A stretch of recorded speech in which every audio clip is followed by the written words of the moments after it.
আগরতলায় দুই ভণ্ড সাধুর প্রতারণা। এক যুবকের কাছ থেকে টাকা নিয়ে চম্পট দিয়ে তারা পরে পুলিশের হাতে তুলে দেওয়া হয় প্রতারকদের। ঘটনায় শনিবার রাজধানী রামনগর 2 নম্বর রোডে।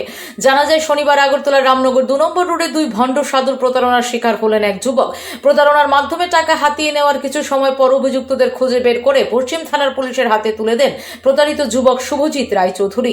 ঘটনা সম্পর্কে শুভজিৎ রায়চৌধুরী জানান, এদিন উত্তরপ্রদেশের দুই ব্যক্তি সাধুর বেশে রাস্তা দিয়ে যাওয়ার সময় খাবারের জন্য তার কাছে 100 টাকা চান।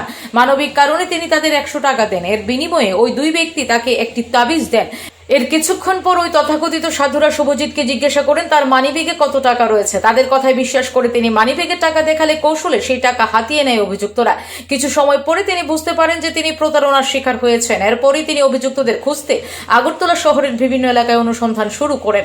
অবশেষে রাজধানীর রবীন্দ্র শতবার্ষিকী ভবনের সামনে তাদের শনাক্ত করে আটক করতে সক্ষম হন। পরে পশ্চিম থানার পুলিশকে খবর দিলে পুলিশ ঘটনাস্থলে পৌঁছে দুই অভিযুক্তকে নিজেদের হেফাজতে নেয়। জানা গেছে, আটক দুই ব্যক্তির আধার কার্ড উত্তরপ্রদেশের আগরতলার ঠিকানা রয়েছে। পুলিশ পুরো ঘটনার তদন্ত শুরু করেছে। এর পাশাপাশি প্রতারণার অভিযোগের সত্যতা খতিয়ে দেখছে। Bureau report, S Bharat live 24 hours. Ramnagar 2 নম্বরের মাথাতে তো উনি আমার থেকে প্রথমে ভিক্ষা চাইছে, তো আমি ট্রেনের টাকা দিচ্ছি। দেওয়াতে উনি আমার একটা তাবিজ টাইপের দিছে। তো আমার হাতে তাবিজটা আসলো, তারপর উনি ওই 100 টাকাটা গায়েব করে লইছে।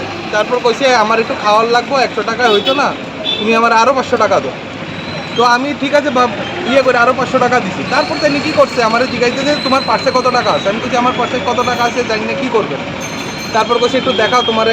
সত্যি কথা, আমিও তাইনের কথার ফ্লোতে মানে ম্যানিপুলেট হয়েছিলাম। হ্যাঁ, তাইনের সাধু মশাই দীক্ষা। তারপর কী হয়েছে, আমি যখন আমার পার্স খুলছি, হ্যাঁ আমার সব টাকা নিয়ে গেছে। আমার যে রিমেনিং টাকা আসলো পার্সে এটা নিয়ে গেছে গা। তারপর আমিও কিছুক্ষণ আমি রিয়াকশান কি তুমি বুঝতে পারছি না। তারপর আমি আবার সংকট উনির দিকে ধরছি। আমি বলছি দাদা, আমি আপনার 100 টাকাটাই মনের থেকে দিছিলাম, বাকিটি তো আপনি আমার থেকে কায়রা দিচ্ছেন, আপনি আমার টাকাটা দেন, নয় পুলিশে ডাকেন।